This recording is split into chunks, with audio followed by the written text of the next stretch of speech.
खुलुमबाय। दिनैनि फुंबिलि रादाबाव नोंथांमोन गासैखौबो बरायनानै लाग्रोलायबाय।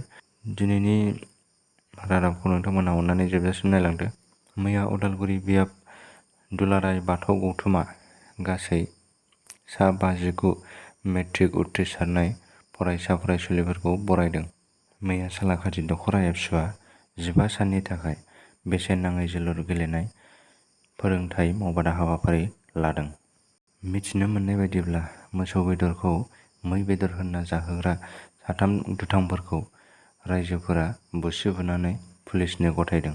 नावकाटानि निजोरगावआव गोदानै लुफुंनाय IRDAI फरायसालिखौ बिटिआर सोरखारनिफ्राय 50 लाख रांनि classroom, conference hall and hostel campus of IIRDA खौ मैया बेखेवनानै होबाय।